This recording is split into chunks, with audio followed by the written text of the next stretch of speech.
estamos con una entrevistada de interés público, obviamente. Estamos junto a Gloria Hood, candidata a consejero constitucional por la región metropolitana, ingeniero civil, ex subsecretaria y ex ministra de Transporte y Telecomunicaciones, actual presidenta del Partido Evolución Política Evópolis. Gloria, bienvenida a Televisión Nacional Evangélica. Muchísimas gracias, Joaquín. Gracias, Daniela, por invitarme. Y por intermedio de ustedes saludo a todas las personas que nos están viendo. ¿Cómo estaba la campaña? Intensa, Ya. porque desde el día 1 nos hemos parado con mucha fuerza, con mucho trabajo en terreno. Salimos todos los días a las 7 de la mañana de mi casa. Perfecto. Hacemos volanteos, después entrevistas, reuniones con personas en distintas comunas. Tenemos una cantidad grande de actividades y generalmente terminamos después con otro volanteo en la noche. Así que Por lo que he podido investigar, intenso. amante de las flores y de las plantas. Sí, me encanta jardinear. Ya.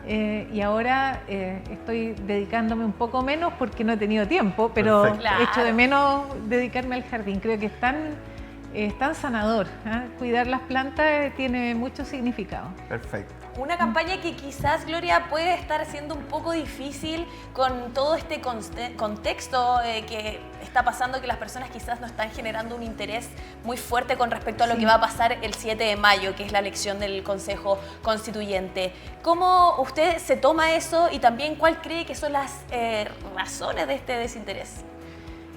Yo lo separo en grupos, porque efectivamente hay personas que están alejadas del proceso. Perfecto. Pero hay un grupo que tiene un tremendo desencanto, porque tenía muchas esperanzas puestas en el proceso del año pasado y eso no resultó. Entonces, muchos de ellos dicen, ¿por qué ahora voy a confiar si tuve la misma esperanza el año pasado y funcionó mal? Hay otro grupo que está muy desinformado, que dicen, ya, a mí me interesa, pero no sé por quién votar, no sé cómo se vota, no sé, lo único que saben el día de la elección, Exacto. pero no tienen muchas más antecedentes para Y el voto poder obligatorio. tomar la decisión, claro. Así que el trabajo que nosotros hacemos en terreno tiene como dos componentes. Uno que es, por supuesto, recoger la información que las personas nos transmiten para poder transmitirla después nosotros al texto de Constitución, pero otro es informarles y ayudarles a entender por qué este proceso es importante, por qué el voto es importante, por qué todos deberíamos participar. Aquí estamos construyendo una visión de país que va a quedar escrita en un texto y para eso algunos vamos como candidatos, otros van a votar, otros van a informar, otros van a escribir. Todos tenemos un rol y ninguno se puede quedar fuera de esto.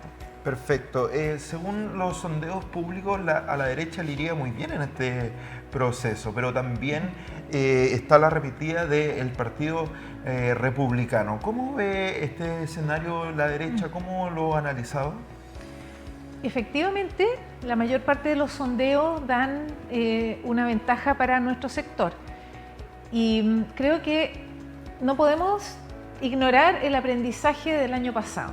Y el peor error que podríamos cometer es llegar diciendo nosotros ganamos, ahora nosotros ponemos las reglas, porque eso sería matar el proceso.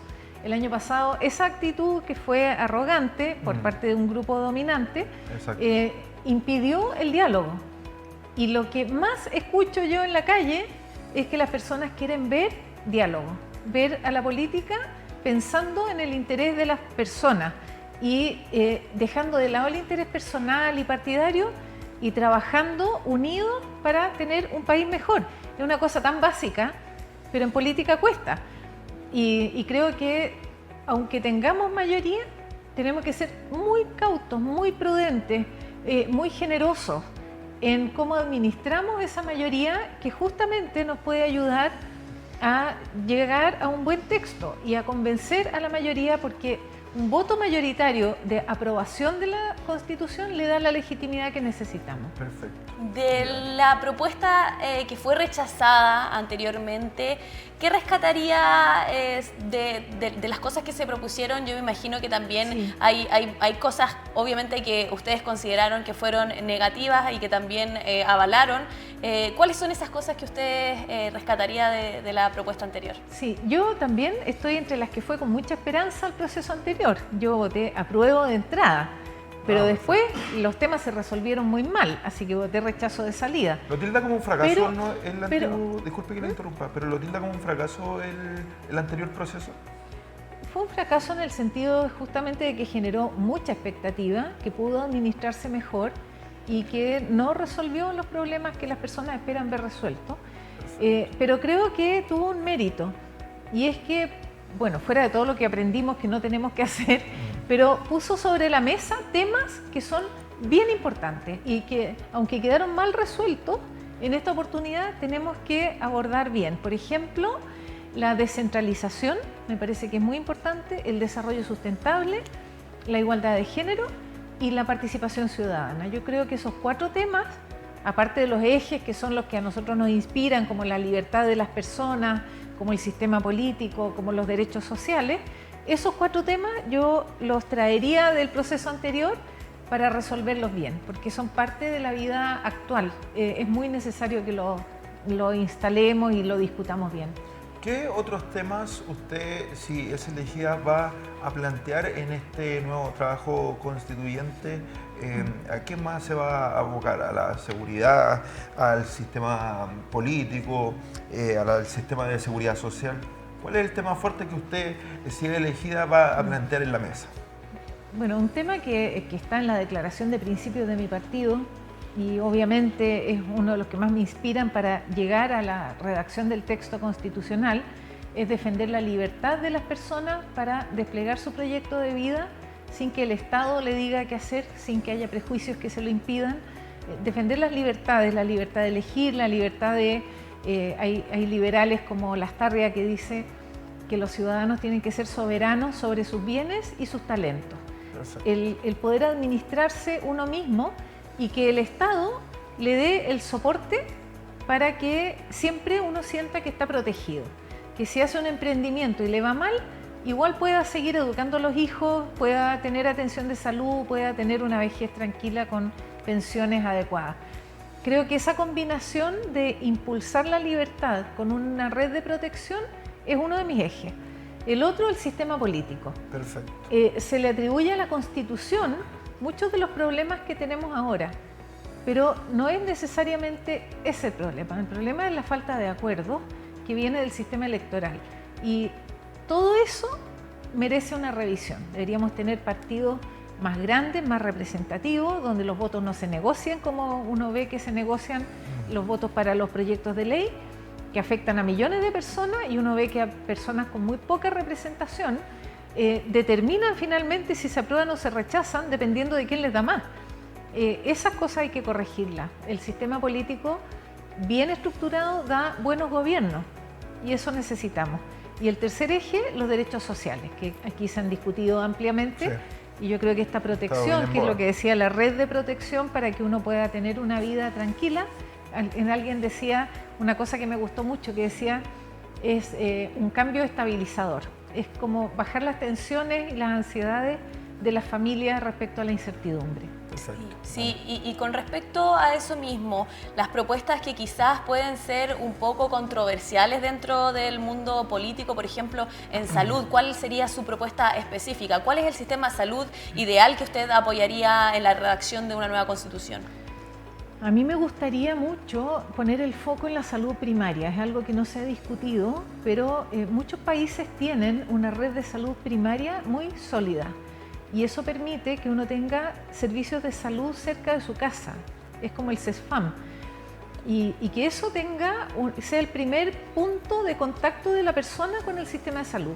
Aquí en Chile, solo para hacer la diferencia, uno se autodiagnostica y uno determina qué especialista lo tiene que ver. Y pide hora al especialista. Y tenemos déficit de especialistas.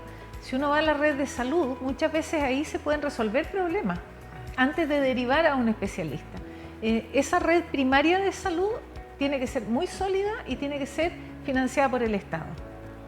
Aparte, tiene que haber diversidad de prestaciones. Puede haber prestadores públicos y prestadores privados y que la persona sea la que elija con quién se atiende.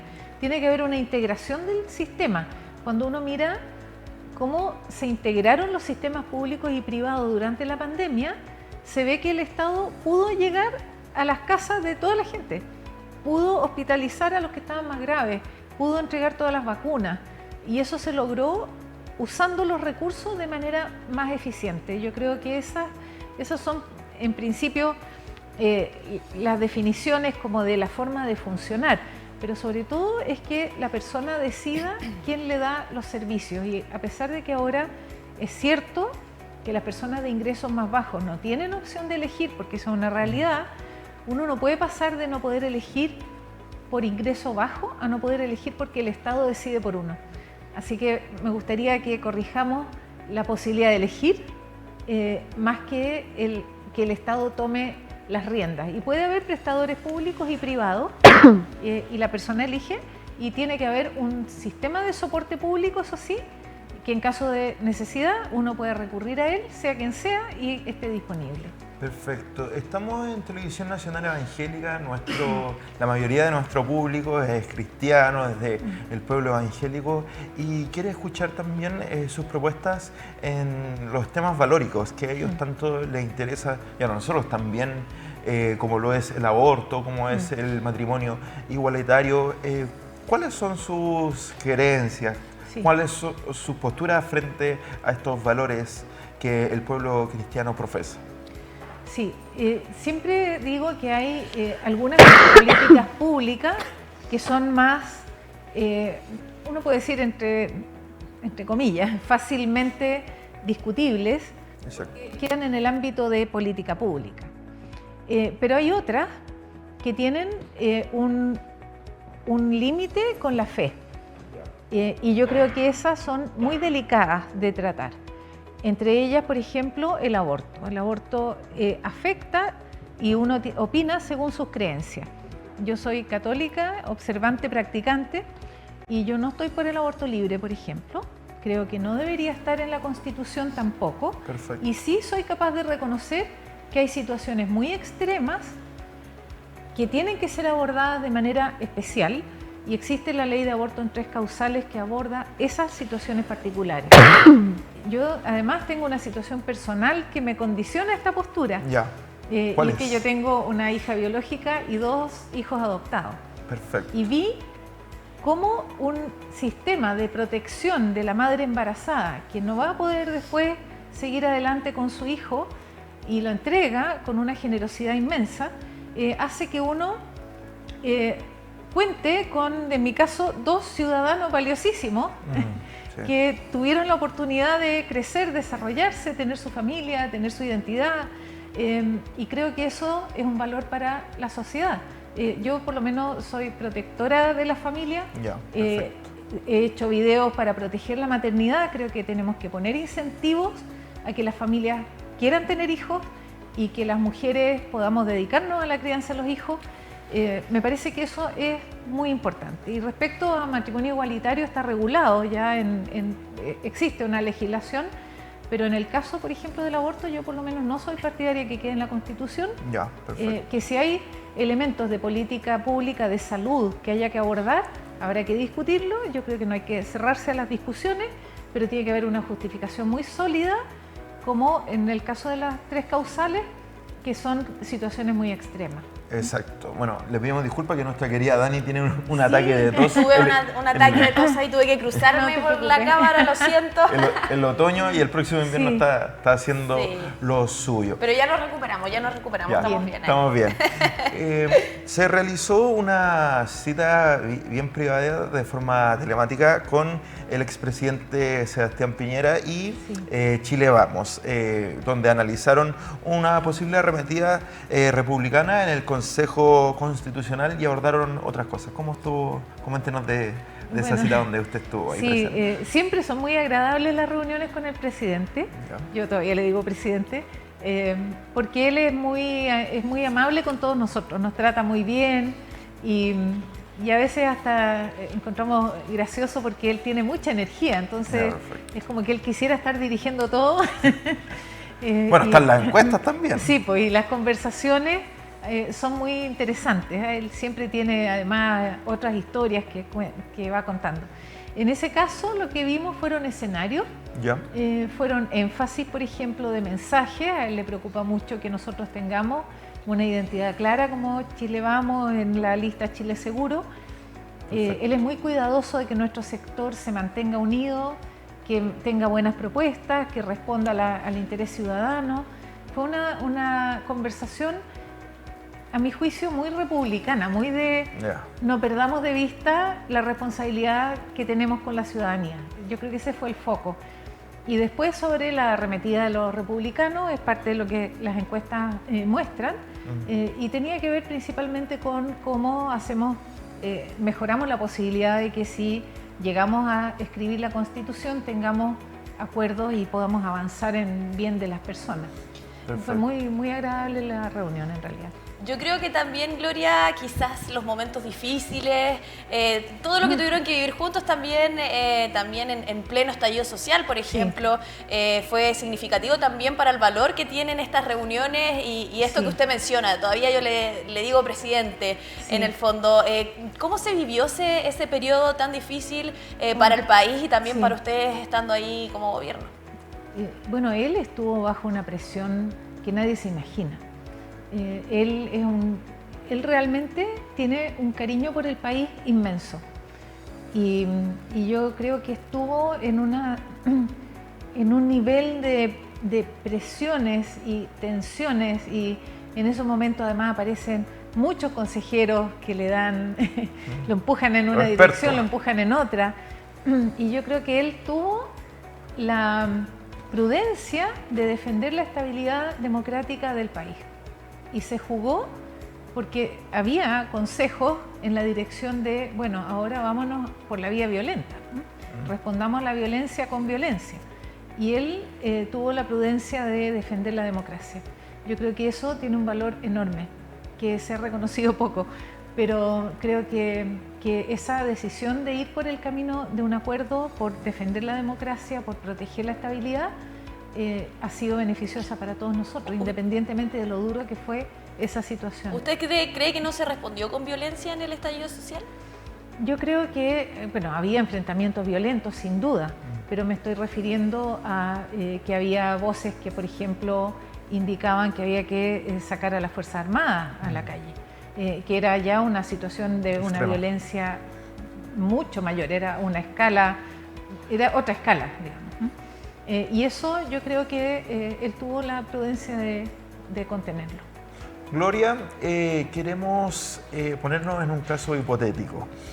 Queremos dejar un poco al lado este proceso que viene, que con la franja todos queríamos que prendiera, pero no prendió lamentablemente, lo dicen las encuestas, personas no saben por quién votar, incluso hay personas que no saben que hay elecciones este domingo.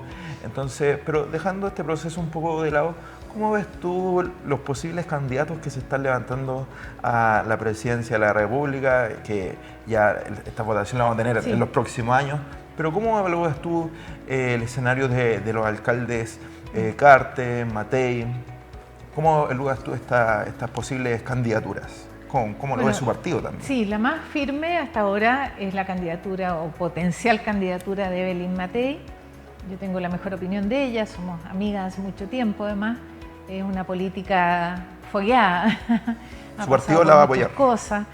La apoyaríamos, lo que pasa es que nuestro partido todavía no ha tomado decisión si lleva candidato propio, que es una alternativa. ¿Iría usted como candidata? No, yo no podría, si es que gano. Claro. ¿Y si es que no gana? No, si es que no gano, lo más probable es que tampoco, porque no es algo que tenga en mi horizonte. Pero creo que hay gente que tiene pasta para eso, y parte del rol del partido siempre es identificar líderes y formar líderes y potenciarlos. Y hasta ahora nosotros hemos ido a todas las últimas candidaturas presidenciales. Yo creo que es importante porque nos mantiene además con un foco y una épica en que uno se compromete. Las elecciones son muy energizantes para los partidos y reafirman valores, compromisos, llega más gente. Así que tenemos que ver cuál va a ser el escenario, pero por ahora, por supuesto que la opción de Evelyn Matei para nosotros es la que vemos más compatible además con la postura del partido, que es más liberal. Se alinea más a lo que... Sí, pero no hay que descartar, porque en política las cosas pasan rápido y faltan 2025 la presidencial. Sí. Está la elección municipal en 2024, que puede cambiar escenarios también y determinar qué pasa en 2025. Así que falta harto, y hay hartos candidatos. Mira, por primera vez en mucho tiempo no la está el derecha trato tiene cerrado un con montón de Evelyn Matei. candidatos buenos. Además, Codina es muy bueno, el alcalde Carter es muy bueno. Yo no quisiera dejar a ninguno fuera porque todos tienen un potencial. No sabemos cuánto más puede crecer el alcalde Carter, por ejemplo, que ha tenido un desempeño muy valorado por las personas.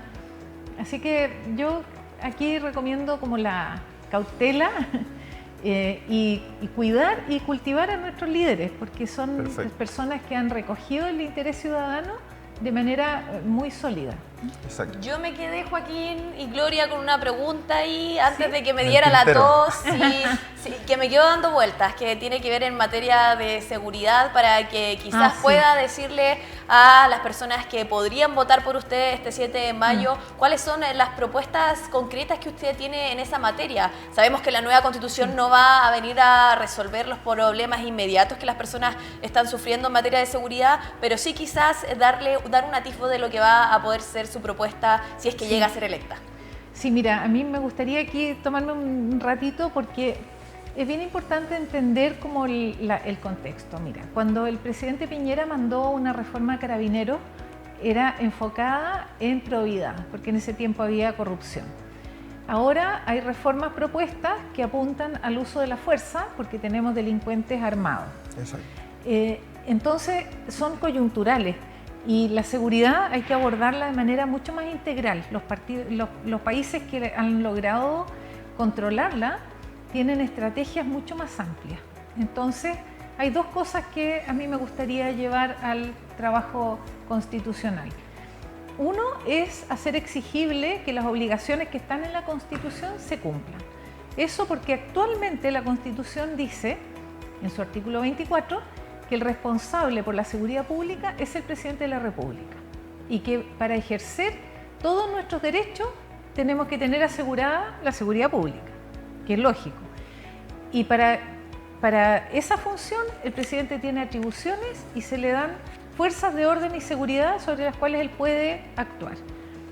Y eso no está ocurriendo.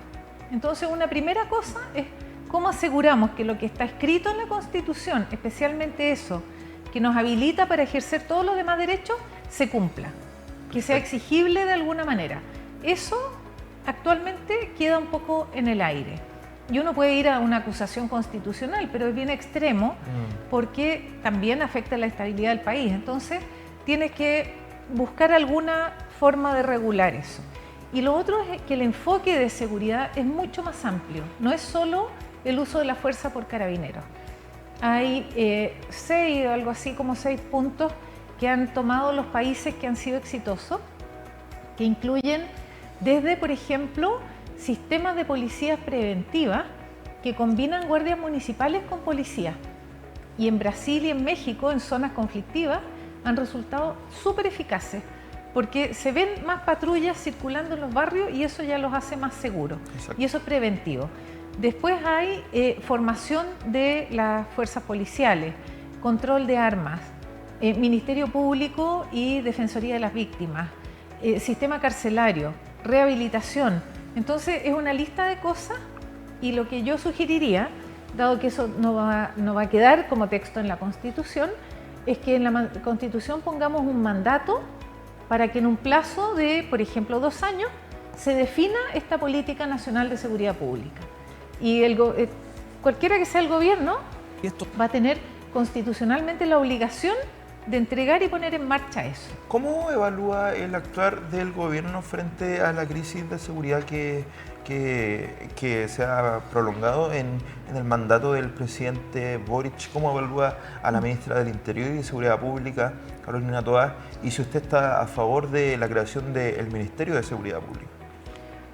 Yo creo que no ha hecho uso de sus facultades, porque voy a ponerlo de manera bien gráfica. Nosotros en el trabajo terreno, por ejemplo, hemos conversado con locatarias que tienen restaurantes cerca del mercado central. Perfecto. Y viven una pesadilla. Están en la parte de abajo de un edificio que está completamente tomado por narcotraficantes. y ellas Perfecto. saben que ahí hay prostitución, hay tráfico de drogas y no ven que pase nada. Entonces, cuando esas personas ven que van más proyectos de ley al Congreso o que se hace una mesa de trabajo, no ven el resultado en su barrio para poder ejercer su trabajo. Esa desvinculación yo encuentro que tiene que ver con la gestión. Y, por ejemplo, no se ha hecho algo como una intervención que diga vamos a rodear esta zona, vamos a sacar a los narcos, vamos a identificar quiénes son los que están ahí, vamos a despejar el edificio que está tomado. Uno siente que está desprotegido. Y eso yo creo que ha ido cundiendo. Había muy buenas intenciones en octubre del año pasado.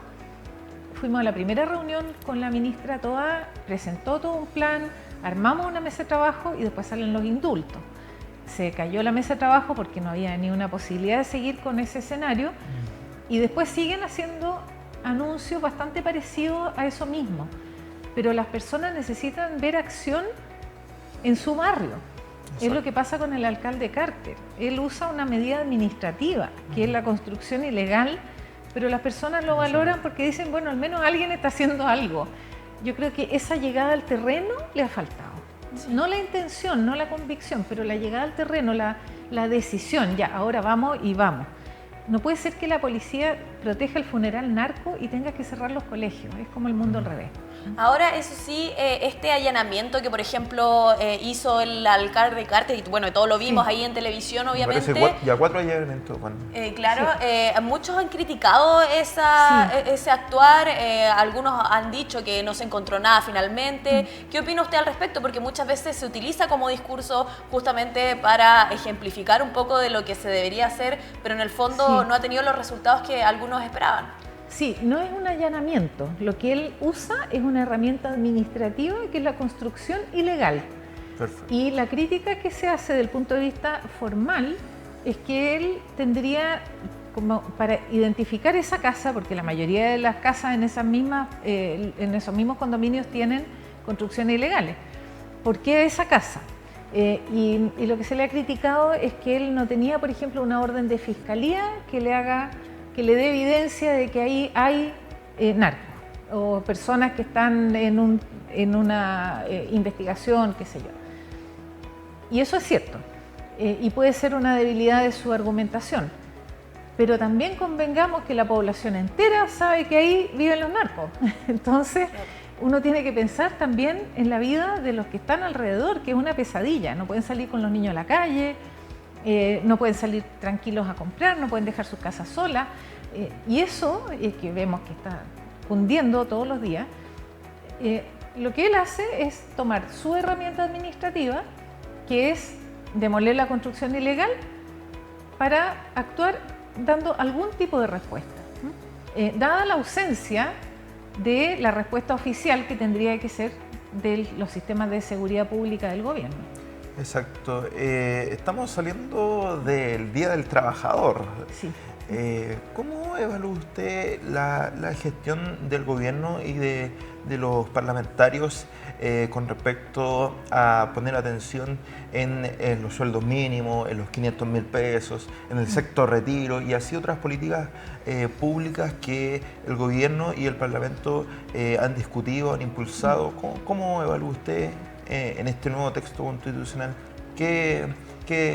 Porque esto es parte del sistema de seguridad social. Entonces, ¿cómo va a implementar usted de sus propuestas en el nuevo texto? Sí, en realidad todos los aspectos que regulan el trabajo quedan en el Código del Trabajo, no en la Constitución. La Constitución lo que asegura es la libertad para ejercer la actividad que uno defina y los márgenes para eso. Y sí, en el sistema de pensiones se definen algunas cosas que tienen que ver con derivados, digamos, del trabajo, que Exacto. es la administración de los fondos de pensiones.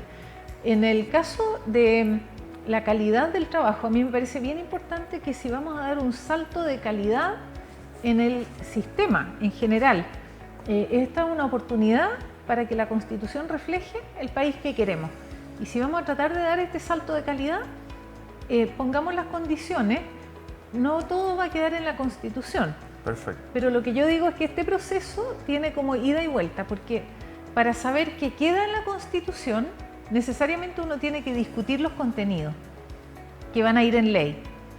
Y dependiendo de eso, pone las prioridades en la Constitución. Y después puede hacer mandato o puede dejar como que el Parlamento avance en las leyes.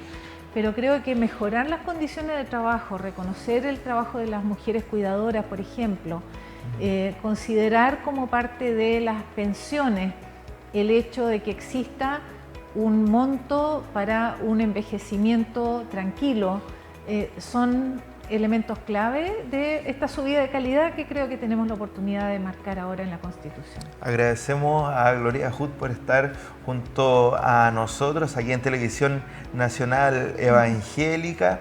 Queremos precisar en la propuesta de libertad religiosa. Bueno, usted... Sí. Todos sabemos que la mayoría de nuestro público le interesan estos temas y la última pregunta sería por ello.